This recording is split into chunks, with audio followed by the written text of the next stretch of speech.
turkey tips and techniques, just a quick one that I like to ask people when I talk to them about turkey hunting. How many of you guys roost birds? Do you? Oh, yeah. Okay, so just real quick, let me just lay this out and let me know if this is how a typical roost situation is for you. You go out hour before dark, roughly, whatever. You sit there, you listen for birds. When that bird gobbles and you locate it, then what? I'm going to go literally walk in with the brightest headlamp in the world at 3:30 in the morning while he's sleeping. I'm going to sit under his roost and I'm going to kill the little bastard the next morning. But how do you know where he's roosting? So the reason I asked that. Are you talking about triangulating a bird's gobble? No, so what I've done the past several years, I'm a big coyote hunter. So there's been several times I've been out at night coyote hunting and you hit a yelp and you hear birds gobble. So when I go out and roost birds, we've all done the different techniques at night, in the evening with owl hoots and this and that. And if they're not lighting up, I let it get pitch black and then I'll hit a yelp or whatever. And a coon squaller, a coyote yelp, and that bird, when he gobbles, in the mountains, you don't know that tree that you want to walk to with the flashlight on top of your head and go sit up underneath it. He's over there on that ridge or, the general vicinity. Sure. So what I've done, and I just like to tell this because I'd like to see if anybody else does it. And because it's turned out to be very effective for me. I actually spend some pretty good time in the woods shortly after dark. Once I've got him hitting one of those predator calls or something, then I can switch to a owl hooter.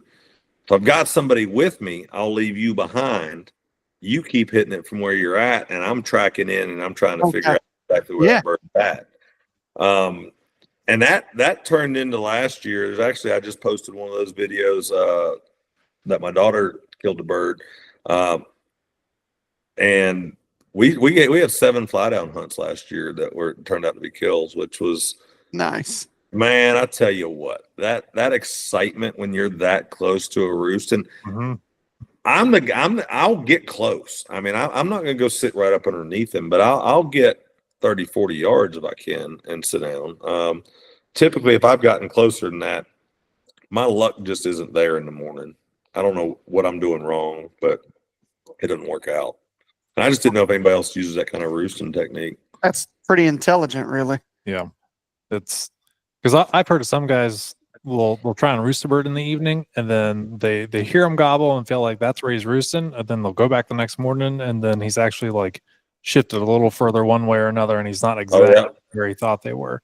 Well, that's because they move, and then yeah, the other side of that is we all hunt a lot of public.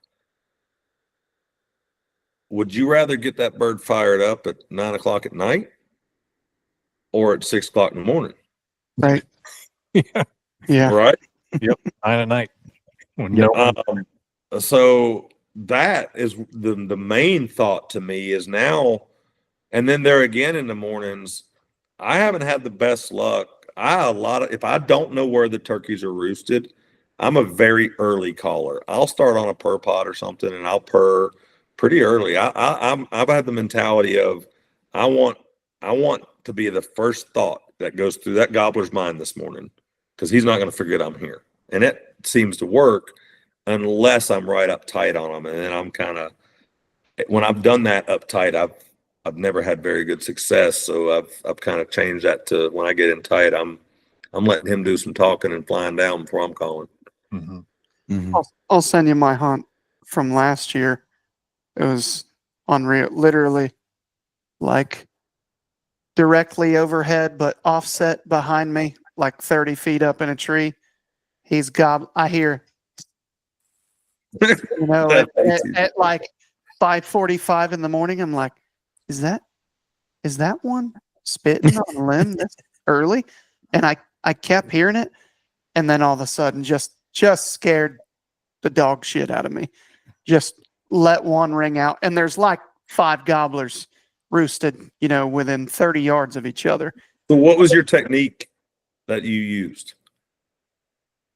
So I don't so we don't hunt as big as stuff as you're hunting like at home and everything. So for me, I'm kind of using compounding factors. So kind of like you, I'll run some cameras when I can, when they work. It's not like where you can, I get it. it's not like the easiest thing to pattern a turkey with cameras, but I try to find very consistent roost sites. And then when I find those, I honestly don't have to roost the birds. I'll go listen one morning before season just to kind of check. And then it's like bed hunting a deer for me. Now, that's not something that's going to happen everywhere. The situation you talked about is much more common where you got. I was more or less asking, once you set up underneath a bird, they're roosted here. Oh, okay. What's your calling technique? And are you letting him come to life and do his thing? Or you come to I life first? I didn't say a word. I had a decoy out so he could see it. I didn't say a word because that one, I couldn't move. I couldn't do anything. And literally on film, he pitches out of the treetop like a helicopter, comes straight down, and then walks to my right.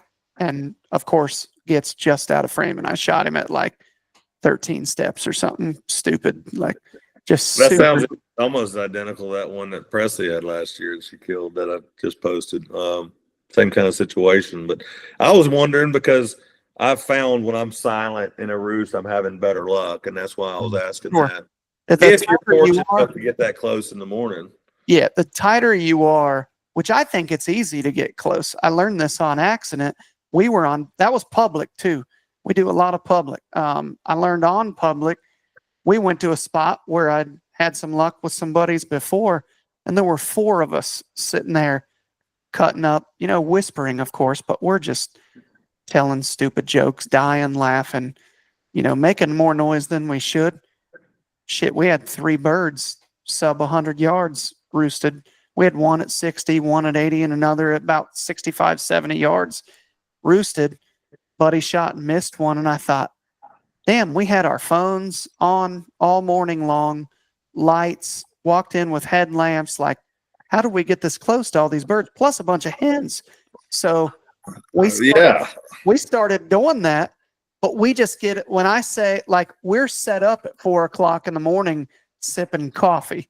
So I get it. I'm an early riser. You're going in there super early because they're asleep. They're dead asleep to the world unless something's woke them up. So as long as you don't break a stick or do anything noisy, I walk in with literally you could turn a car headlamp on. Well, and see around here, you're walking in so many leaves and stuff. You're making noise. There was a time years back, I took a guy he was my college roommate, wanted to go turkey hunting. Brand new farm, I've never hunted it. And you play the east side. They're going to roost here, and you got a feeling. I walk up through this field and we sit down on this medium-sized oak tree side by side. This is before I ever had blinds or anything. And we're sitting there side by side and like you said, early in the pitch black. I said, hey, man, is it supposed to rain? Because, you can just hear it starting to rain. He said, I don't think so, man. And as daylight comes, we realized we were sitting underneath a spot. I went and looked up and there were 5 gobblers. And that wasn't rain that was dropping. Of course, it got daylight and they all pitched out of sight because we had made way too much noise and they saw us. We were sitting 12 feet underneath them. Yeah. But, I enjoy bumping a turkey as much as I enjoy killing one sometimes just because they make you feel like an idiot.